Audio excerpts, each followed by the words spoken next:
উপস্থিত শ্রদ্ধেয় এলাকার মুরব্বিয়ান ইকরাম,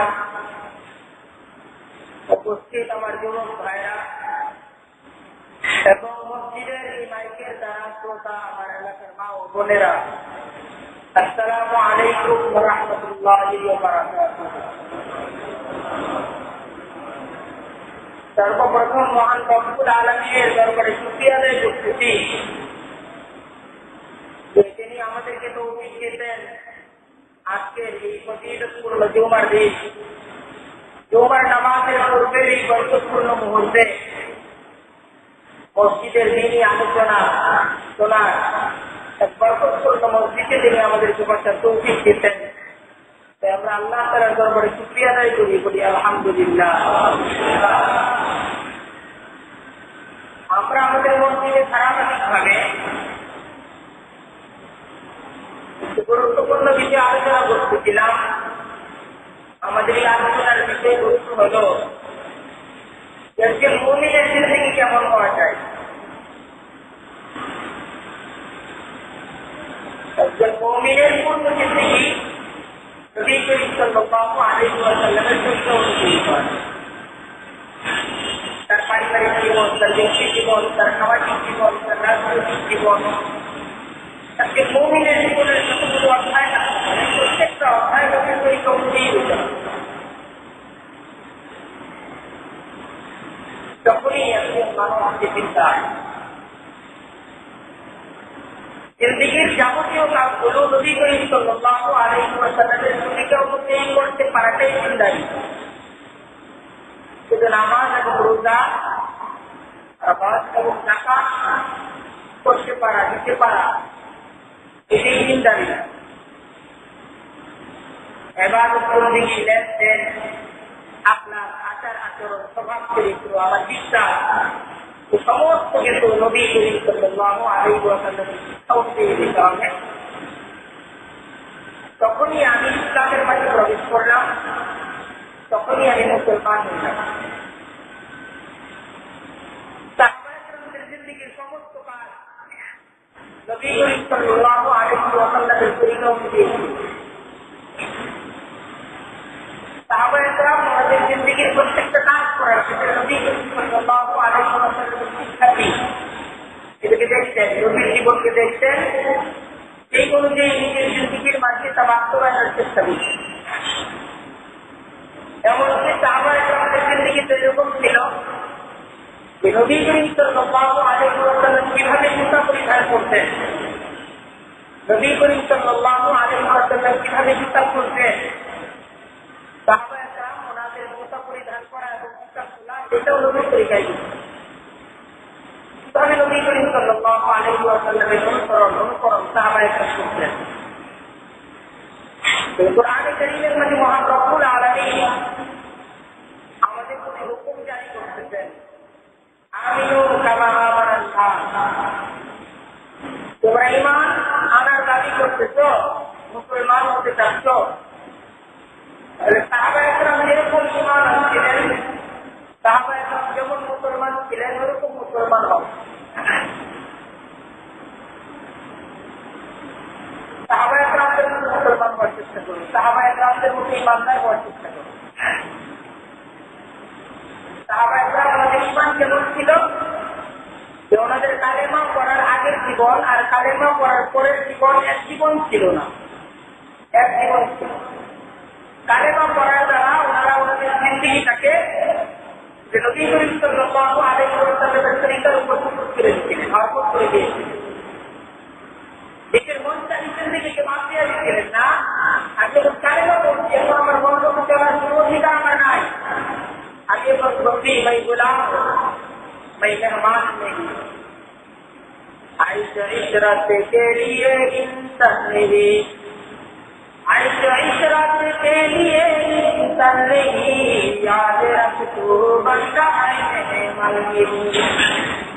साहबाए केराम ওনারা কালেমা পড়ার সাথে সাথে নিজেদের আয়, নিজের আরাম, আয়, নিজেদের জীবনের সমস্ত ব্যক্তিগত চাওয়া পাওয়াকে বিসর্জন দিতেন। আর নবী করিম সাল্লাল্লাহু আলাইহি ওয়াসাল্লামের চাওয়া পাওয়া, আল্লাহ তাআলার চাওয়া পাওয়া, নবী করিম সাল্লাল্লাহু ভাবে চলার পর নিজের জিন্দেগির সমস্ত কোরবান করে দিতেন। নবীর তরিকা অনুযায়ী সাহাবায়ে কেরামদের জিন্দেগি এরকম জিন্দেগি। তাই আমাদের এই জুমার আলোচনার দ্বারা কিন্তু এটা উদ্দেশ্য যে আমাদের সমস্ত কাজ, আমাদের জীবনের লেনদেন, আমার আচার আচরণ, আমার সামাজিক সম্পর্কের কাজগুলো যেন নবী করিম সাল্লাল্লাহু আলাইহি ওয়াসাল্লামের তরিকা অনুযায়ী হয়ে যায়, এটাইগুলো আমাদের আলোচনা দ্বারা উচিত। এই দিনই আলোচনা আমরা যারা শুনতেছি, আল্লাহ তাআলা আমাদের ব্যবস্থার তৌফিক দান করতেছেন, শোনার তৌফিক দান করতেছেন। তো আমাদের মাঝে এটা তো না আসা দরকার যে সাহাবায়ে কেরামদের থেকে এটা শিখতেছি, নবী করিম সাল্লাল্লাহু আলাইহি ওয়াসাল্লামের জিন্দেগি শুনতেছি, আমার জিন্দেগিটা তো ওরকম হওয়া দরকার। আমি আমার জিন্দেগিটাকে যদি এরকম করতে পারতাম তাহলে তো ভালো হইতো। আমি আজকে থেকে আমার জিন্দেগিটাকে এরকম করে ফেলি, এরকম একটা ইচ্ছা থাকা।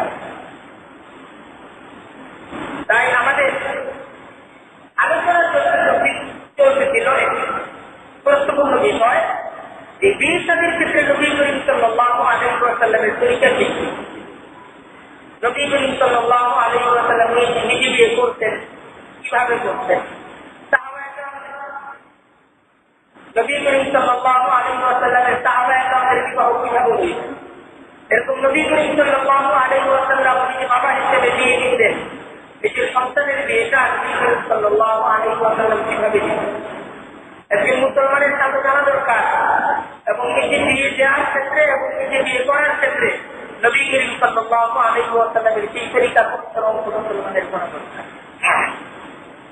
তো বিগত সপ্তাহ আমরা নবী করিম সাল্লাল্লাহু আলাইহি ওয়াসাল্লামের নিজের কয়েকটা বিবাহের ঘটনা এবং নবী করিম সাল্লাল্লাহু আলাইহি ওয়াসাল্লামের আদরের দুলালি জান্নাতি রমণীদের সর্দার হযরতে ফাতিমাতুল কুবরা রাদিয়াল্লাহু তাআলা আনহার কি বিয়ের যে ঘটনা, বিয়ের যে আলোচনা এবং তার থেকে এই ঘটনা থেকে, এই বিয়ের থেকে আমরা কি শিক্ষা অর্জন করতে পারি, এই সমস্ত বিষয়ের ক্ষেত্রে আমরা আলোচনা করি। তাই আমাদের আলোচনার মূল সারাংশ এটাই, ইসলাম মুসলমানের কি অবস্থা হবে। ইসলাম ধর্ম অনুযায়ী একজন মুসলমান যদি বিয়ে করতে চায়, ইসলাম ধর্ম অনুযায়ী একজন মুসলমানের বিয়ে করাটা এটা অনেক সহজ। কেননা এই বিয়ে এটা মানব প্রকৃতির একটি জরুরি চাহিদা, অনেক প্রয়োজনীয় একটা চাহিদা।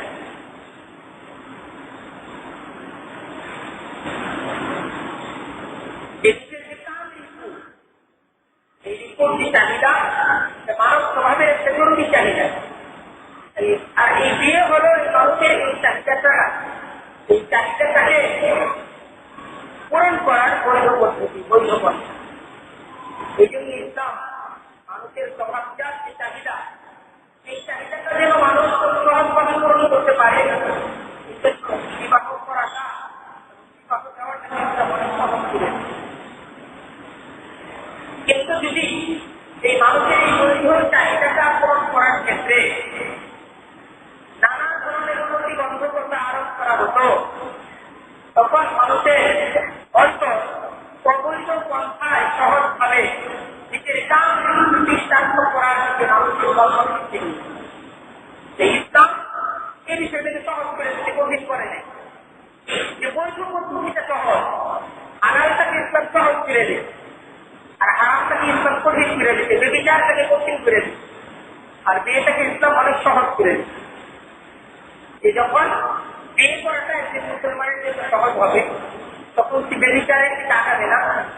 সমাজের মাঝে বিয়ে যখন একটা সহজ কাজ হবে, তখন বেবিচারটা সমাজের মাঝে গুরুত্বপূর্ণ ছড়িয়ে পড়বে না, মানুষ বেবিচারের দিকে আগাবে না। আর যখন বিয়েটা কঠিন হয়ে যাবে, তখন মানুষ বেবিচার যেটা ইসলামের দ্বারা নিজের ইচ্ছাকে সংশোধন করার জন্য মানুষের মনের মাঝে আঘাত সাধন করে। সাহাবায়ে কেরামদের জিন্দেগি আমরা দেখি, সাহাবায়ে কেরামদের জিন্দেগির মাঝে বিয়ে এটা একটা সহজ বিষয় ছিল। সাহাবায়ে কেরামদের জিন্দেগিতে বিয়ে এটা কতটুকু সহজ বিষয় ছিল, নবী করিম সাল্লাল্লাহু আলাইহি ওয়াসাল্লামের একজন সাহাবী হযরত আব্দুর রহমান ইবনে আউফ রাদিয়াল্লাহু তাআলা, হযরত আব্দুর রহমান ইবনে আউফ নবী করিম সাল্লাল্লাহু আলাইহি ওয়াসাল্লামের একজন অন্যতম সাহাবী এবং এত মর্যাদাবান সাহাবী যে নবী করিম সাল্লাল্লাহু আলাইহি ওয়াসাল্লাম এই সমস্ত সাহাবায়ে কেরামদেরকে বেহেশতের জান্নাতের সুসংবাদ দুনিয়ার মাঝে দান করতেন। হযরতে আব্দুর রহমান ইবনে আউফ রাদিয়াল্লাহু তাআলা তাদের মাঝে অন্যতম। হযরত আব্দুর রহমান ইবনে আউফ তার মাঝে অন্যতম। আশারায়ে মুবাশশারা দুজন সাহাবী দুনিয়ার মাঝে ওনারা জান্নাতের সংবাদ পাইছে যে ওনারা জান্নাতি। সেই 10 জন সাহাবীর মাঝে একজন সাহাবী হযরত আব্দুর রহমান ইবনে আউফ। হযরত আব্দুর রহমান ইবনে আউফ তো দেখেন হাদিসের মাঝে আছে যে একদিন নবী করিম সাল্লাল্লাহু আলাইহি ওয়াসাল্লাম এই হযরত আব্দুর রহমান ইবনে আউফ তিনি নবী করিম সাল্লাল্লাহু আলাইহি ওয়াসাল্লামের পরিবারে বসা। নবী করিম সাল্লাল্লাহু আলাইহি ওয়াসাল্লাম হযরত আব্দুর রহমান ইবনে আউফের দিকে তাকাইলেন তো ওনার কাপড়ের মাঝে হলুদ রঙের মতো একটা দাগ নবী করিম সাল্লাল্লাহু আলাইহি ওয়াসাল্লাম দেখতে পেলেন। নবী করিম সাল্লাল্লাহু আলাইহি ওয়াসাল্লাম যখন সাহাবায়ে কেরামদের মাঝে বিপরীত চিন্তা উঠেন সাথে জিজ্ঞাসা করতে জানতে চাইতেন যে ব্যাপার তো আব্দুর রহমান ইবনে আউফের কাপড়ের মাঝে জামার মাঝে হলদে কালারের দাগ নবী করিম সাল্লাল্লাহু আলাইহি ওয়াসাল্লাম দেখলেন। তো নবী করিম সাল্লাল্লাহু আলাইহি ওয়াসাল্লাম তার কাছে জানতে চাইলেন এই আব্দুর রহমান ইবনে আউফ এই দাগ তার কাপড়ের মাঝে তোমার জামার মাঝে দাগ আছে। তখন আব্দুর রহমান ইবনে আউফ তিনি উত্তর দিলেন যে আপনার আমি বিয়ে করি, আমি বিয়ে করেছি, সুতরাং এই বিয়ের সময় সুগন্ধি এটা যে লাগানো হয়েছে এটা হলো সুগন্ধির দাগ। তো নবী করিম সাল্লাল্লাহু আলাইহি ওয়াসাল্লাম জানলেন ওনার প্রিয়তম সাহাবী আব্দুর রহমান ইবনে আউফ তিনি বিয়ে করছেন। তো নবী করিম সাল্লাল্লাহু আলাইহি ওয়াসাল্লাম তাদের এই নবদম্পতির জন্য বরকতের জন্য দোয়া করলেন। তাহলে ভেবে দেখেন এই হাদিসটাকে নিয়ে আমরা যদি একটু ভাবি, এই হাদিসটার মাঝে আমরা যদি একটু আমাদের মনোযোগকে নিবদ্ধ করি তাহলে আমরা দেখতে পাবো হযরত আব্দুর রহমান ইবনে আউফ নবী করিম সাল্লাল্লাহু আলাইহি ওয়াসাল্লামের কত নিকটতম সাহাবী যে 10 জন সাহাবী নবী করিম সাল্লাল্লাহু আলাইহি ওয়াসাল্লামের সর্বাধিক প্রিয় ছিল, যাদের নবী করিম সাল্লাল্লাহু আলাইহি ওয়াসাল্লামের জান্নাতের সুসংবাদ দিতেন, এই 10 সাহাবীর মাঝে একজন সাহাবী হযরত আব্দুর রহমান ইবনে আউফ। নবীর কত কাছের সাহাবী হযরত আব্দুর রহমান ইবনে আউফ, কিন্তু এই আব্দুর রহমান ইবনে আউফ তিনি যখন বিয়ে করলেন তখন নবী করিম সাল্লাল্লাহু আলাইহি ওয়াসাল্লামকে জানাইলেন না, নবী করিম সাল্লাল্লাহু আলাইহি ওয়াসাল্লামকে বললেন না, নবী করিম সাল্লাল্লাহু আলাইহি ওয়াসাল্লামকে এই বিয়ের মাঝে দাওয়াত দিলেন। নবী করিম সাল্লাল্লাহু আলাইহি ওয়াসাল্লাম যখন তার কাপড়ের মাঝে দাগ দেখলেন এবং এই দাগ দেখে নবী যখন জিজ্ঞাসা করলেন এই দাগ কিসে, তখন তিনি নবী করিম সাল্লাল্লাহু আলাইহি ওয়াসাল্লামকে জানাইলেন হে আল্লাহর রাসূল আমি বিয়ে। তো সাহাবায়ে কেরাম নবী করিম সাল্লাল্লাহু আলাইহি ওয়াসাল্লামকে জানানোটাকে এবং নবীকে দাওয়াত দেওয়াটাকে জরুরি মনে করেন। আর নবী করিম সাল্লাল্লাহু আলাইহি ওয়াসাল্লাম যখন হযরত আব্দুর রহমান ইবনে আউফের কাছে জানলেন যে আব্দুর রহমান ইবনে আউফ বিবাহ করতে, তো নবী এই অভিযোগ করলেন না একা একা কাউকে না জানায় তুমি বিয়ে করে ফেললে, হ্যাঁ তুমি তো আমাদেরকে বলতে পারতে, আমাদের কাছ থেকে দোয়া নিতে পারতে, তুমি কোনো কিছুই করে না বিয়ে করে ফেললে। নবী করিম সাল্লাল্লাহু আলাইহি ওয়াসাল্লাম সাহাবী হযরত আব্দুর রহমান ইবনে আউফকে এই ধরনের কোনো অভিযোগ করলেন না, তাকে জিজ্ঞাসা করলেন না, তাকে এরকম ভাবে কিছুই করলেন না, বরং নবী করিম সাল্লাল্লাহু আলাইহি ওয়াসাল্লাম যখন জানলেন তখন তার জন্য তাদের এই পরিবারের জন্য বরকতের জন্য রহমতের জন্য নবী দোয়া করলেন। তাই এই নবী করিম সাল্লাল্লাহু আলাইহি ওয়াসাল্লামের এই প্রিয়তম সাহাবী হযরত আব্দুর রহমান ইবনে আউফের এই বিয়ের ইতিহাস, এই বিয়ের ঘটনাটাকে যখন আমরা সামনে রাখি তখন আমাদের কাছে এই বিষয়টা দিবালোকের নেই পরিষ্কার ইসলাম বিয়েটা কি পরিমাণ সহজ করে দিয়েছে, কি পরিমাণ সহজ করে দিয়েছিল ইসলাম দিয়ে বিবাহ করাটাকে। আমাদের বর্তমান সমাজ কাঠামো এই বিবাহটাকে নবী যুগে বিবাহটা যতটুকু সহজ ছিল আমরা এই বিয়েটাকে আজকে তার কিন্তু অনেক অনেক কঠিন করেছি, অনেক কঠিন করেছি।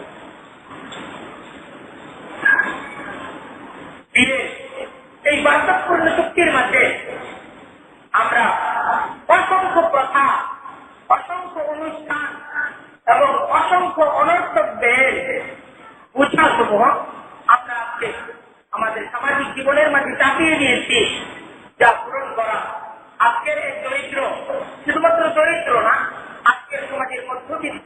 ফ্যামিলি একজন ব্যক্তির দ্বারা এই এই প্রয়োজনগুলোকে পূরণ করা সম্ভব না,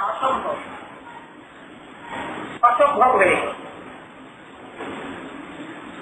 বিয়ের ক্ষেত্রে ইসলামী শরীয়ত আর্থিক যে সমস্ত খরচ ইসলামী শরীয়ত অনুযায়ী আর্থিক যে ব্যয়টা করা ইসলামী শরীয়ত এটার অনুমোদন দিচ্ছে বা উৎসাহ দিচ্ছে, সেটা শুধুমাত্র অলিমা দেওয়া। ইসলামী শরীয়তে আমরা যদি তাকাই তাহলে আমরা দেখতে পাবো ইসলামী বিয়ের মাঝে ছেলে অলিমা করবে, এটাকেই শুধুমাত্র সন্ন্যাস করা। আরো বুঝার বিষয়, ইসলামী শরীয়ত এটাকে ফরজ করে নাই, ইসলামী শরীয়ত এটাকে ওয়াজিব করে নাই, ইসলামী শরীয়ত এটাকে সুন্নাত করে।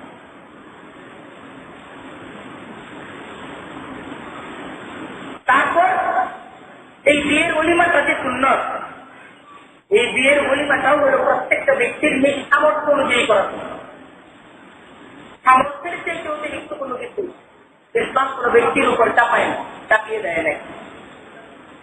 অলিমা করার ক্ষেত্রে সবচেয়ে বেশি লক্ষণীয় বিষয়গুলোর মাঝে একটি হল এই বিবাহের অলিমার মাঝে সুন্নত তরিকা হল এই অলিমার মাঝে গরিব ব্যক্তিদেরকে দাওয়াত দিতে হবে। বিবাহের অলিমার মাঝে গরিব অসহায় মানুষদেরকে দাওয়াত দিতে হবে। এটা হলো বিবাহের অলিমার ক্ষেত্রে, এটা আরেকটা সুন্নত। দ্বিতীয় বিষয় হল অলিমার ক্ষেত্রে অলিমাটা নিজ সামর্থ্য অনুযায়ী হতে হবে। অলিমা করার জন্য কোনোভাবেই সাহায্য করার কোনো ইসলামী শরীয়ত নেই, নিজ সামর্থ্য অনুযায়ী করতে হবে। আবার যা আছে তার দ্বারাই অলিমা করতে হবে। তৃতীয় বিষয় অলিমার ক্ষেত্রে হালাল উপার্জন দ্বারা অলিমা করতে হবে। হালাল উপার্জন, বিয়ের যে অলিমাটা আমি করবো সুন্নত, নবীর সুন্নত, নবী বলছেন অলিমা করতে, অলিমাটা অবশ্যই হালাল উপার্জন দ্বারা হতে হবে। চতুর্থ বিষয় হল এই অলিমাটা একমাত্র আল্লাহ তাআলার সন্তুষ্টি অর্জনের জন্য হইতে হবে। আল্লাহ তাআলার শুকরিয়া আদায় এবং আল্লাহ তাআলা যেন এই নবদম্পতির উপর বরকত, রহমত এবং তাদের জীবনটা যেন সুখের করেন, সেই নিয়তে আল্লাহ তাআলার সন্তুষ্টি অর্জনের নিয়তে অলিমা অনুষ্ঠানটা করতে হবে।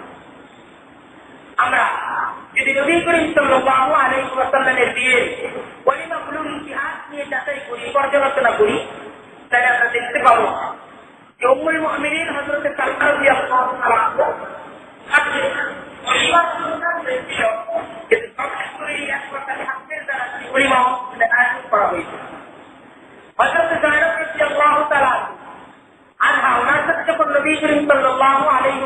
বিবাহ হয়, সেই বিবাহের মাঝে হযরত যায়েনব রাদিয়াল্লাহু তাআলা আনহা তিনি এসে বকরি জবাই করে সকলের মদিনার মুসলমানদের আহারের ব্যবস্থা করা করছিলেন, সেটি খুশি হয়েছে।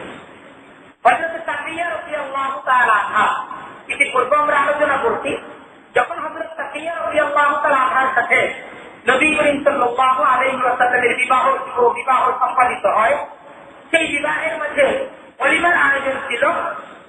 উপস্থিত সাহাবায়ে কেরামদের যার কাছে যা ছিল, যার কাছে যা খাদ্য ছিল, এই সমস্ত খাদ্য নিয়ে সকলেই নবী করিম সাল্লাল্লাহু আলাইহি ওয়াসাল্লাম ডাকলেন। সবাই যার যার খাদ্য নিয়ে নবী করিম সাল্লাল্লাহু আলাইহি ওয়াসাল্লামের দস্তরখানে বসে গেলেন। একই দস্তরখানে সকলে একসাথে আহার করলেন। এইটাই ছিল নবী করিম সাল্লাল্লাহু আলাইহি ওয়াসাল্লামের ওলিমা, যা হযরত সাফিয়া রাদিয়াল্লাহু তাআলা আনহুকে বিবাহ করার জন্য নবী করিম সাল্লাল্লাহু আলাইহি ওয়াসাল্লাম করেছিলেন। হযরত আয়েশা রাদিয়াল্লাহু তাআলা আনহা নবী করিম সাল্লাল্লাহু আলাইহি ওয়াসাল্লামের জীবনের সবচেয়ে প্রিয় সঙ্গিনী হযরত আয়েশা রাদিয়াল্লাহু তাআলা আনহা, উনার বিয়ের মাঝে অলিমার আয়োজন করা হয়েছিল। এক পেয়ালা দুধের দ্বারা সকলকে সেই দুধ পান করানো হয়েছিল। ইসলাম কত সহজ, এই অলিমার অনুষ্ঠান কত সহজ। হযরত আয়েশা রাদিয়াল্লাহু তাআলা আনহার বিয়ের সময় দুধ হাদিয়া আসছে, এই দুধই সকলকে পান করায় দেওয়া হয়েছে, অন্য কোনো কিছুর আয়োজন সে জায়গায় করা হয়। ইসলাম অনেক সহজ। এই বলতেছিলাম যে বিয়ের অলিমা এই সাধ্য অনুযায়ী হইতে হবে। যখন যে সাধ্য, সেই সাধ্য অনুযায়ী অলিমা হোক। দ্বিতীয় আরেকটা বিষয়, এই অলিমাটা অবশ্যই হালাল উপার্জন দ্বারা হতে হবে। কোন ব্যক্তি নিজে সে হারাম উপার্জন করে এবং সে নিজে হারাম উপার্জনের যে টাকা, সে টাকা সে খায়, সে ভক্ষণ করে, তো এটা ভিন্ন জিনিস। কিন্তু মেহমানের আপ্যায়ন এটা হালাল দ্বারা হয়। আমি নিজের মাহুরির কারণে, নিজের অভাবের কারণে আমি হয়তো হারাম ভক্ষণ কোনো সময় করে থাকি, কিন্তু মেহমানের আপ্যায়ন এটা হালাল দ্বারা হওয়া যায়, খুব বোঝার চেষ্টা করি। অন্য কাউকে দাওয়াত দিয়ে নিজের ঘরে খাওয়ানো, এটা ইসলামী শরীয়ত ফরজ করে নেয়। ইসলামী শরীয়ত এটাকে ওয়াজিব করে নেয়। ইসলামী শরীয়ত এটাকে সুন্নত করে নেয়। অপর কোন মুসলমান ভাইকে নিজের বাড়িতে এনে তাকে দাওয়াত দিয়ে নিজের ঘরে তাকে কিছু রান্না করে তাকে খাওয়ানো, এটা ইসলামী শরীয়ত অনুযায়ী ফরজ না, ওয়াজিব না, সুন্নত না, বরং এটা মুস্তাহাব। এটা মুস্তাহাব, এটা করতেই হবে এরকম কোন বিষয়, এটা মুস্তাহাব। কিন্তু অপর কোন মুসলমানকে হারাম খাওয়ানো এটা হারাম, খুব বোঝার চেষ্টা করি। আপনি আপনার বাড়িতে আমাকে দাওয়াত দিয়ে নিয়ে যাবেন, আপনি আপনার মনের তৃপ্তির জন্য একটা দিন আমাকে দাওয়াত করে নিয়ে যাবেন, আমাকে একটা খাওয়াবেন, এটা ফরজ না, এটা ওয়াজিব না, এটা সুন্নত না, এটা মুস্তাহাব। কিন্তু আমাকে হারাম খাওয়ানো এটা হারাম, হারাম খাওয়ানো এটা হারাম, খুব বুঝার বিষয়। কাজে যার কাছে হালাল অর্থ নাই তার কাউকে দাওয়াত করা উচিত না। তো দাওয়াত করার দ্বারা আমি একটা মুস্তাহাব কাজ করতে গিয়ে হারাম কাজ করছি। মুস্তাহাব, একজন মানুষকে দাওয়াত করে, এটা মুস্তাহাব। সামাজিক সৌজন্যতা রক্ষার জন্য, তার সাথে সামাজিকতা রক্ষার জন্য আমি তাকে আমার ঘরে ডাইকে আনবো, এটা অনেক বেশি প্রয়োজনীয় জিনিস না তাকে খাওয়ানো। আমি মিষ্টি হাসির দ্বারা, মিষ্টি কথার দ্বারা আমি তার সাথে সৌজন্যতা এবং সামাজিকতা রক্ষা করতে পারি, কিন্তু আমি সেই সামাজিকতা রক্ষার জন্য ইসলামের একটা মুস্তাহাব বিষয়কে পালন করার জন্য আমি যে কাজটা করলাম সে কাজটা হারাম। শরীয়তের কেউ এই কাজকে, কেউ এটাকে জায়েজ করবে না, হারাম কাজ করবে। হাসরের ময়দানে জবাব দিতে হবে আমাকে, কেন আমি তার মুখে হারাম কি তুলে দিলাম, জবাব দিতে হবে। সে তো এই হারাম খাওয়ার জন্য আমার আবেদন করে নাই, চাকতে চায় নাই, আমি তাকে দেখাও তাইকাই না একজন মুসলমানের মুখে হারাম কি তুলে দিব। আমার দরকার আমার জিন্দিগির প্রত্যেকটা কাজের জন্য আমাকে হিসাব দিতে হবে, খুব বোঝা দরকার। কাজেই যার কাছে হালাল অর্থ নাই তিনি কাউকে দাওয়াত দিবেন না, দাওয়াত দিয়ে কাউকে খাওয়াবেন না। আমি নিজে থাকতে আল্লাহ তাআলার মাফ চেয়ে থাকি, আল্লাহ আমার তো আর কোনো উপায় অবলম্বন নাই, তুমি আমাকে মাফ করো, কিন্তু আমি আমার আরেকজনকে দায়িত্ব আনবো, এটা তো মাফ হবে না, এটা বাপের বিষয়। আমি নিজে, আমার খাদ্য নাই, আমার উপার্জন নাই, আমারটা মাফ করে দিতে পারে আল্লাহ তাআলার দরবারে, আমি আরেকজনকে দায়িত্ব আনলাম, এটা কিভাবে মাফ করবো? এটা তো আমার উপর দায়িত্ব না, এটা আমার উপর কর্তব্য না। তাছাড়া আমি আমার ঘরে অতিথিদেরকে আনবো, মেহমানদেরকে আনবো, তাদেরকে আনার পর তাদেরকে কোরমা পোলাওই খাওয়াইতে হবে, এটাও ইসলামী শরীয়ত জরুরি করে। আমি একটা অলিমার অনুষ্ঠান করবো, এই অলিমার অনুষ্ঠানের মাঝে আমার কোরমা পোলাওয়ের ব্যবস্থাপনাই করতে হবে, এটাকে 7 ধরনের আইটেম থাকতে হবে, এটা ইসলামী শরীয়ত তো জরুরি করে। আমি কেন নিজের উপরে এটাকে চালিয়ে নিই? কেন? ইসলামী শরীয়ত এটা আমার উপর চাপায় নেয়। আমার হালাল উপার্জন দ্বারা যা সম্ভব হয় আমি তাই করি। আমার হালাল উপার্জন দ্বারা খেজুর কিনা সম্ভব, আমি খেজুর দিয়ে দিব। আমার হালাল উপার্জন দ্বারা সকলকে শরবত পান করানো সম্ভব, আমি চিনি কিনে, রুয়াবটা কিনে শরবত বানায় সবাইকে খাওয়াই দিব। তাইলে তো আমার সুন্নত আদায় হয়ে গেছে। কিন্তু সুন্নত আদায় করতে গিয়ে আমি হারাম কাজ শুরু করে দিলাম, খুব হিসাব করা দরকার। হযরত থানভী রাহমাতুল্লাহ আলাইহি ওনাকে এক মুরিদ জিজ্ঞাসা করছিল যে লৌকিকতার উদ্দেশ্যে, লোক দেখানোর উদ্দেশ্যে মেহমানদারি করা এটা শরীয়তের দৃষ্টিতে কেমন? আরেকটা বিষয় বলতেছি।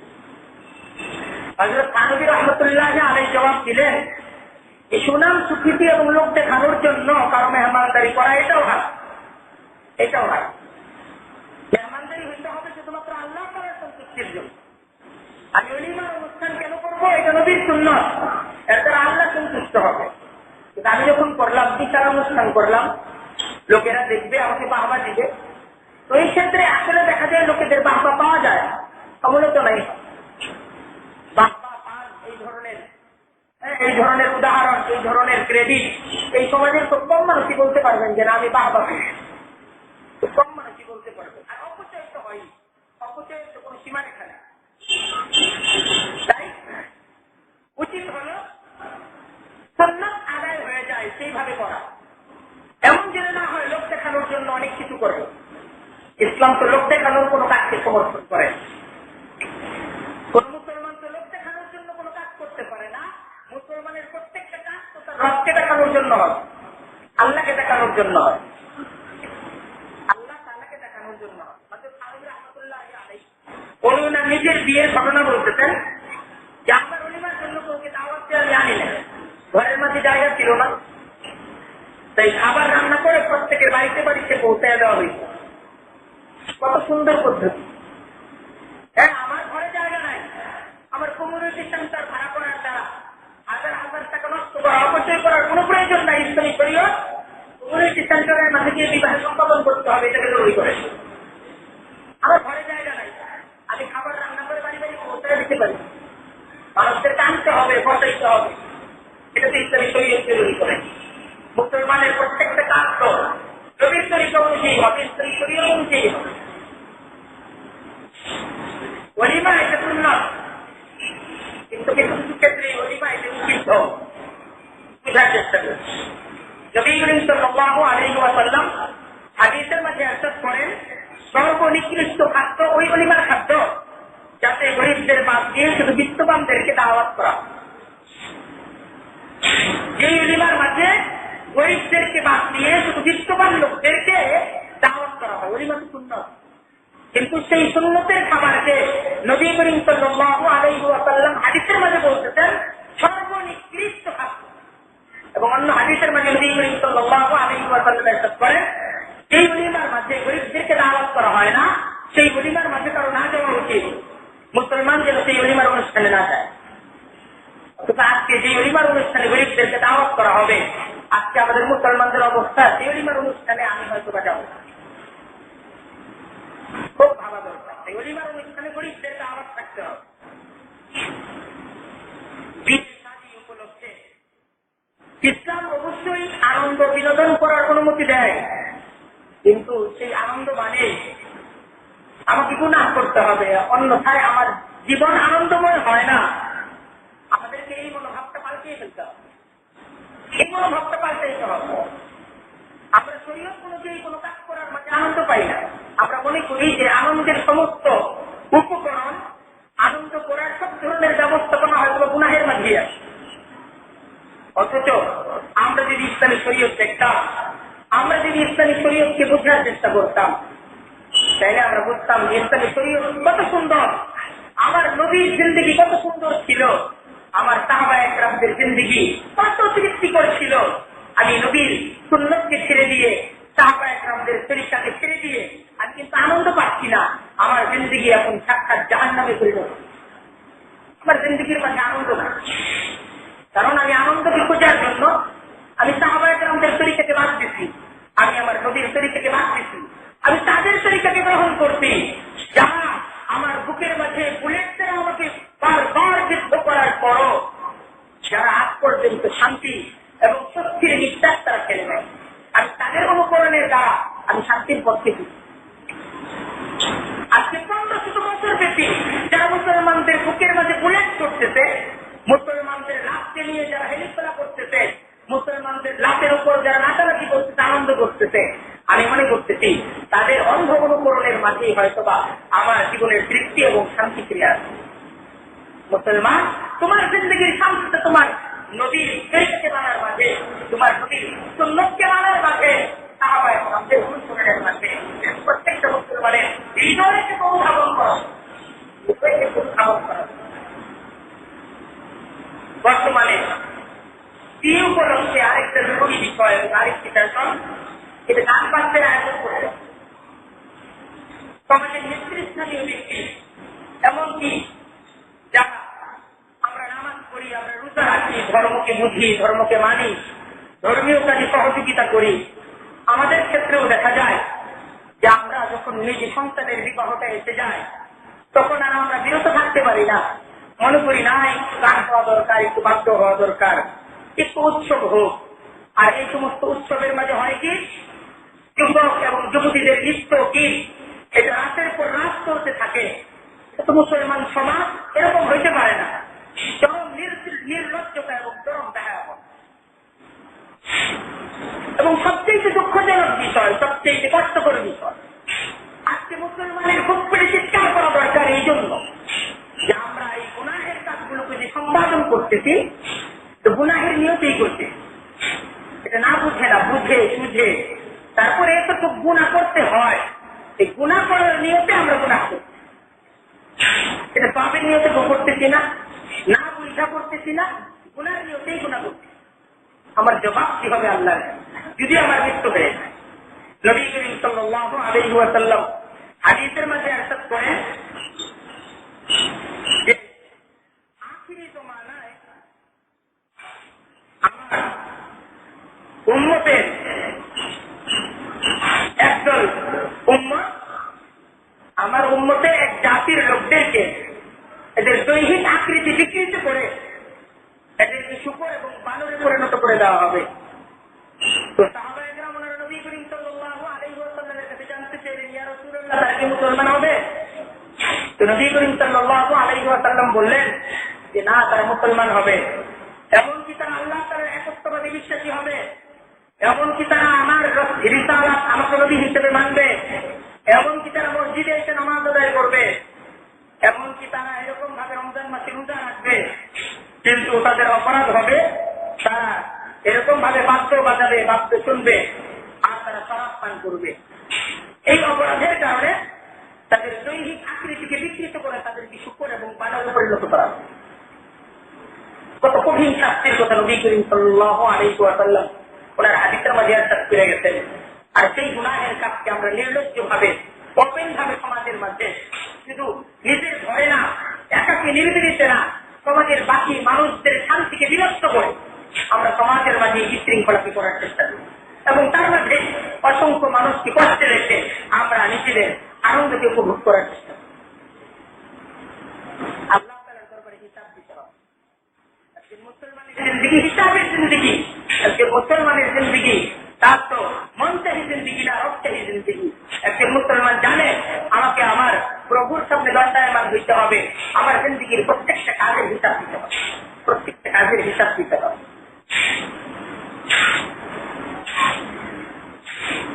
আর এই বিয়ে শাদী উপলক্ষে যত আচার অনুষ্ঠান আমাদের সমাজের মাঝে প্রচলিত আছে, একটা কথা না বললেই না, এই সমস্ত অনুষ্ঠানের অধিকাংশই লোক দেখানোর উদ্দেশ্যেই করা হয়ে থাকে। আর এই যাবতীয় অনুষ্ঠানগুলোর মূল উদ্যোক্তা এটা হয় আমাদের পরিবারের যারা নাকি নারী সমাজ, তারা এ ব্যাপারে তাদের যে পারদর্শিতা, এই পারদর্শিতার কোন তুলনা নাই। একটা স্বামী যদি তার স্ত্রীর সাথে আলোচনা করতে চায়, এই উপলক্ষে পরামর্শ করতে চায় কি কি করা দরকার, তো জবাবে তার সংক্ষিপ্ত পরামর্শ এটাই থাকে, যেভাবে করলে তোমার মান রক্ষা পাবে সেইভাবে করো। আর এই মান রক্ষা পাওয়ার যে তালিকা, যে ব্যাখ্যা, এই ব্যাখ্যা পরবর্তী সম্পাদন করতে গিয়ে তার অর্ধেক সম্পত্তি নিলামে তুলতে হয়। যদি কোনো ক্ষেত্রে বলা হয় যে এটা কি না করলে চলে না, তো মান যাবে তোমার, আমাদের। তো এরকম ভাবে আমরা দেখা যায় অপ্রয়োজনীয় অনেক বিষয়কে সামনে নিয়ে আমরা আমাদের নিজেদের জিন্দেগিকে কঠিন করে ফেলি। আজকে সমাজের মাঝে এমন পুরুষের সংখ্যা খুবই কম, বরং দাবি করা যায় যে সমাজের মাঝে এই ধরনের পুরুষ এখন নাই, যারা কোনো কাজ করার আগে শরীয়তের নির্দেশকে বিবেচনা করার চেষ্টা করে, এ ব্যাপারে নবী করিম সাল্লাল্লাহু আলাইহি ওয়াসাল্লামের তরিকা যাচাই করার চেষ্টা করে। এই ধরনের পুরুষ আজকে আমরা আমাদের সমাজের মাঝে খুঁজে পাই না। যে আমি বিয়ে করবো, এক্ষেত্রে শরীয়তের নির্দেশ কি, আল্লাহ তাআলার হুকুম কি, নবী করিম সাল্লাল্লাহু আলাইহি ওয়াসাল্লামের তরিকা কি, এটা আজকে কেউ জানতে চায় না, এটাকে ব্যক্তিগত বিষয় মনে করে। আর যদি তাদের সামনে আলোচনা করা হয়, তাদেরকে বলা হয় যেহেতু সাহাবায়ে কেরামদের তরিকা ছিল, এই তো নবী মুহাম্মদুর রাসূলুল্লাহ সাল্লাল্লাহু আলাইহি ওয়াসাল্লামের তরিকা ছিল। তো তাকে তারা বিন্দু মাত্র ভ্রুক্ষেপ করেই না, বরং তারা তখন যে জবাবটা এই সমাজ থেকে ভেসে আসে, সেই জবাবটা হলো, আরে নবীর যুগ তো 1500 বছর আগের যুগ, এখন তো সেই 1500 বছর আজকে পার হয়ে গেছে, এখন সেই 1500 বছর আগের সেই মধ্যযুগের কথা কেন বলেন? মুসলমান যুবক, তুমি তোমার নবীর যুগ, তুমি তোমার নবীর শিক্ষাকে মধ্যযুগীয় বর্বরতা, মধ্যযুগীয় মূর্খতা বলে দূর করে তাড়িয়ে দিচ্ছ। অথচ তোমার এই নবীর জীবন দেখো, এই উম্মতের প্রত্যেকটি পুরুষ, এই উম্মতের প্রত্যেকটি নারীর জন্য তোমার এই নবী উনি ওনার জিন্দগির 23টা বছর শুধু কেঁদে কেঁদে কাটাইছে। নবীর জিন্দগি দেখো, 23টা বছর শুধু কাটার মাঝে এই নবী পার করছেন। অথচ আজকে সেই নবীর আদর্শকে গ্রহণ করলে এই সমাজের মাঝে যুবক তোমার মান থাকে না, যুবক তোমার মান থাকে না। যে নবী তোমার জন্য 23টা বছর কেঁদে কেঁদে কাটালে, আমাকে এই পৃথিবীর এমন একটা মা দেখাও, এমন একটা মা এই পৃথিবী থেকে বের করে দেখাও যে মা তার সন্তানের জন্য 23টা বছর কেন 23টা মাস, যে মা তার সন্তানের জন্য কাইটা কেঁদে কাটাইছে। এমন একটা মা আজকে পৃথিবীতে বের করার চেষ্টা করে, এমন একটা মা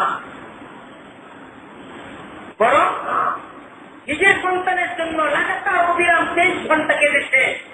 এমন একটা মা আজকের পৃথিবীতে বিরল, এমন একটা মা আজকের পৃথিবীতে পাওয়া যাবে। কিন্তু আমরা যদি 1500 বছর আগের সেই মদিনার দিকে তাকাই, সেই মদিনার নবী নবী মুহাম্মদুর রাসূলুল্লাহ সাল্লাল্লাহু আলাইহি ওয়াসাল্লামের জীবনটাকে দেখি, যার জন্য, যে নবীর জন্য পুরো জগৎ কুরবান, যে নবীর জন্য পুরো পৃথিবী কুরবান, যে নবীকে সৃষ্টি না করা হইলে আসমান জমিনকে সৃষ্টি করা হতো না। সেই নবীটা এমন বরকতপূর্ণ নবী, যে নবী পৃথিবীর যেখানে পা রাখেন সেখানে শান্তির বাতাস প্রবাহিত হয়। এই মাটির পৃথিবীতে বসে যে নবী, যেই জান্নাত জাহান্নামকে দেখতে পান, যে নবী লৌহে মাহফুজকে পড়তে যান, এই নবীর পায়ের ধুলার মূল্য কত, এই নবীর পায়ের ধুলার মূল্য এত, এই নবী যখন সামনে আগান প্রথম আসমান পিছনে পড়ে যায়, দ্বিতীয় আসমান পিছনে পড়ে যায়, তৃতীয় আসমান পিছনে পড়ে যায়, চতুর্থ আসমান পিছনে পড়ে যায়, পঞ্চম আসমান পিছনে পড়ে যায়, ষষ্ঠ আসমান পিছনে পড়ে যায়, সপ্তম আসমানকে পাড়ি দিয়ে নবী ঊর্ধ্বলোকে তিনি গমন করেন। সিদরাতুল মুনতাহা নবীর গতির কাছে পরাজিত। এই নবী যখন সামনে আগান তো এরকম ভাবে এক একটা পর্দা খুলে যে থাকে, 70,000 পর্দাকে এই নবী ভেদ করেন। তারপর এই নবীর সাথে সরাসরি সাক্ষাৎ হয় আল্লাহর মহান রব্বুল আলামিনের। কুরআনে কারীম বলতেছে, ফাকারা ফাকাতাইহি আও আদনা ফাআওহা ইলা আবদিহি মা আওহা মা কাযাবাল ফুআদু মা রাআ আফতুমারুনাহু আলা মা ইয়ারা ওয়া লাকাদ রাআহু নাযলাতান উখরা عند سدرة المنتهى عندها جنة المأوى إذ يغشى السدرة ما يغشى ما ذهب البصر وما طغى لقد رأى من آيات ربه الكبرى। তো এই মহান মর্যাদা সম্পন্ন নবী, এই নবী মহান রব্বুল আলামিন এই নবীকে সৃষ্টি না করলে আসমান জমিনের কোনো কিছু সৃষ্টি করতেন না। ওই নবী ওনার 23টা বছরের জিন্দেগি কাটতেন, মানে কাটতেন, এমন ভাবে কাটতেন এই নবীর সামনায় ওনার নারী দিদারিতে সেন্টার আদিমন্ত্রী নবী কাটতেন, এই নবীর নাগায় আশি দিদারিতে আর নাগা হয়ে গেছে। এই নবীর চেষ্টা চেষ্টা করতেন যে এই নবী চিন্তা হয়ে গেছেন, আপনার চিন্তাই হয়ে গেছেন, এত লম্বা চিন্তা হয় নাদের নবী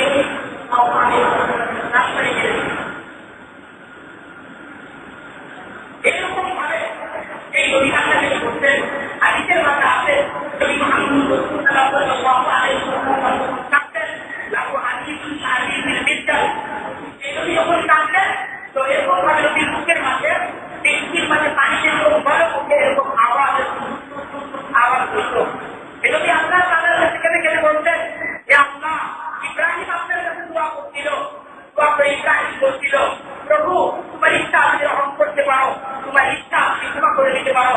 হযরত ঈসা দোয়া করছিলেন, হে প্রভু তোমার ইচ্ছা আপনি রহম করো, তোমার যদি ইচ্ছা না হয় তুমি রহম নাও করতে পারো। হে প্রভু আমি ইব্রাহিমের মতো দোয়া করছি না, হে প্রভু আমি ঈসার মতো দোয়া করছি না, আমি তো তোমার কাছে দোয়া করছি, হে প্রভু উম্মতি উম্মতি আমার উম্মতকে তুমি ক্ষমা করে দাও। প্রভু তুমি ক্ষমা করবে না, প্রভু তুমি ক্ষমা করে দাও, প্রভু তুমি আমার উম্মতকে ক্ষমা করে দাও। এই প্রভু এইভাবে মহান রব্বুল আলামিনের কাছে চিৎকার করে করে কাঁদতেন। তো নবী এরকম ভাবে কাঁদতেন, হাউমাউ করে কাঁদা শুরু করতেন। মহান রব্বুল আলামিন জিবরাইলকে পাঠিয়ে দিতেন, জিবরাইল দেখো কি জন্য আমি চিৎকার করে কাঁদতেছে, তার কাছে জানার চেষ্টা করো। জিবরাইল আসছে, হে আল্লাহ, হে আল্লাহর রাসূল, মহান রব্বুল আলামিন আমাকে পাঠাইছেন, কি জন্য আপনি এইভাবে চিৎকার করে কাঁদতেছেন? আল্লাহ তাআলা আপনার কাছে জানতে চাইছেন। নবী মুহাম্মদুর রাসূলুল্লাহ সাল্লাল্লাহু আলাইহি ওয়াসাল্লাম জবাব দিতেন, আমি তো আমার উম্মতের চিন্তায় আছি। জিন্দেগির শেষ মুহূর্ত পর্যন্ত এ নবী এই তোমার জন্য, আমার জন্য, এই আজকের যুব সমাজের জন্য, আজকের এই নতুন প্রজন্মের জন্য কেঁদে কেঁদে উনি ওনার জিন্দেগিকে শেষ করতেন। আজকে এই নবীর শিক্ষার আমরা বিদ্রোহী, সেই নবীর শিক্ষাকে আজকে আমরা মধ্যযুগীয় মূর্খতা বলে আমরা দুর্যোগ করতে পারি। নবীর জিন্দেগির শেষ দিন 12 রবিউল আউয়াল সোমবার, শীঘ্রই পৃথিবীর সবচাইতে ভয়ানক একটি ঘটনা শীঘ্রই সংঘটিত হবে।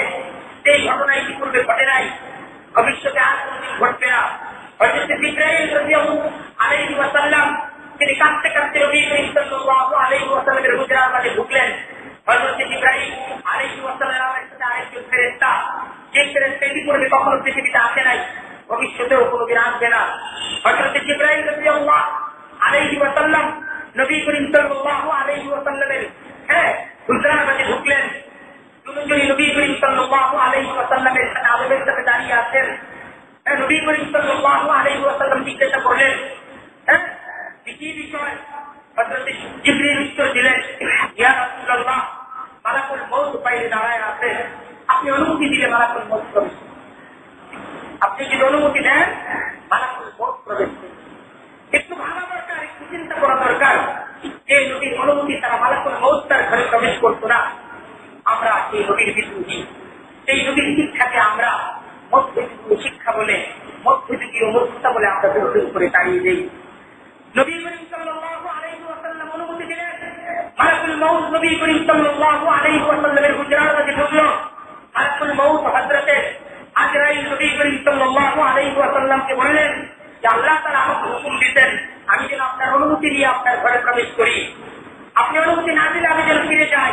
আপনার ঘরে প্রবেশ করার পর আপনি যদি অনুমতি দেন তাহলে আপনার জানকে কবুল করবো। হে আল্লাহর রাসূল, হে আল্লাহর হাবিব, আপনি যদি অনুমতি না দেন আমার প্রতি আল্লাহ তাআলার নির্দেশ আমি যেন ফিরে যাই। নবী করিম সাল্লাল্লাহু আলাইহি ওয়াসাল্লামের কাছে জিবরাইল অনুমতি চাইলেন, হে আল্লাহর রাসূল, আপনার জানকে কবুল করার আপনি অনুমতি দিবেন না আপনি আরো পৃথিবীতে থাকবেন? তো নবী করিম সাল্লাল্লাহু আলাইহি ওয়াসাল্লাম জিবরাইলের দিকে তাকাইলেন। জিবরাইল নবী করিম সাল্লাল্লাহু আলাইহি ওয়াসাল্লামকে বলতেছেন যে হে আল্লাহর রাসূল, আল্লাহ তাআলা আপনার সাথে সাক্ষাৎ করার জন্য অধীর আগ্রহে অপেক্ষা করতেছেন। তিনি ইচ্ছা পোষণ করতেন তিনি আপনার সাথে সাক্ষাৎ করবেন।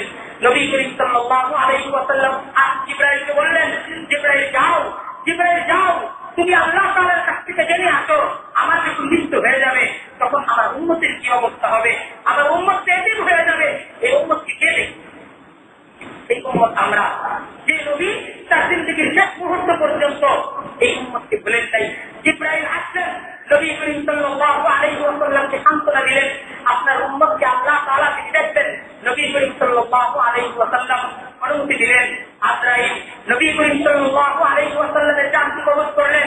নবী করিম সাল্লাল্লাহু আলাইহি ওয়াসাল্লামের জানকে কবজ করার পর আজরাইল নিজে কায়দা দিলেন, হায় মুহাম্মদ, তুমি তোমার রবের সাথে সাক্ষাৎ করতে যাচ্ছ, তোমার প্রিয়তমের সাথে সাক্ষাৎ করতে যাচ্ছ, তারপরে তুমি কেঁদে কেঁদে যাচ্ছ, সেই উম্মতের জন্য কেঁদে কেঁদে যাচ্ছ। হায় মুহাম্মদ, হায় মুহাম্মদ, হায় মুহাম্মদ। সেই নবীর উম্মত আমরা, সেই নবীর উম্মত আমরা, সেই নবীর মায়ের উম্মত আমরা, সেই নবীর মহাব্বতের উম্মত আমরা। সেই নবীর মহাব্বত তোমার প্রতি কত? হে উম্মতে মুহাম্মদী, সেই নবীর মহাব্বত তোমার প্রতি কত? সেই নবীর মহাব্বতের সাথে তুমি বিশ্বাসঘাতকতা করতেছ। আর তুমি সোসাইটির মাঝে থাকার জন্য, সোসাইটিতে থাকতে হবে, সোসাইটির কথা বলে যেই নবীর প্রত্যেকটা শিক্ষা, সে নবীর প্রত্যেকটা সুন্নতের উপরে তুমি কোণাঘাত করতেছ, সেই সুন্নতকে তুমি মূর্খতা বলে বিদায় করে দিচ্ছ। ভাবা দরকার আমার জিন্দেগির প্রত্যেকটা মুহূর্ত, প্রত্যেকটা সেকেন্ড নিয়ে ভাবা দরকার কিভাবে আমি আমার জিন্দেগির প্রত্যেকটা মুহূর্ত নবীর সুন্নতকে উজ্জ্বল করে দাঁড়িয়ে দিচ্ছি। অথচ আমার উচিত আমার জিন্দেগির প্রত্যেকটা কাজের ক্ষেত্রে, প্রত্যেকটা কর্মের ক্ষেত্রে আমার নবীর জিন্দেগি দেখা, সেই অনুযায়ী আমার জিন্দেগির প্রত্যেকটা কাজ করা। কারণ আমার উপর আমার নবীর চাইতে আহসান, আমার নবীর চাইতে আমাকে মহব্বত করনেওয়ালা, আমাকে ভালোবাসনেওয়ালা এই পৃথিবীতে আছে। আল্লাহ তাআলা আমাদের সকলকে বুঝার আমল করার তৌফিক দান করুন। আমরা যারা সুন্নাত করি নাই, সুন্নাত করি।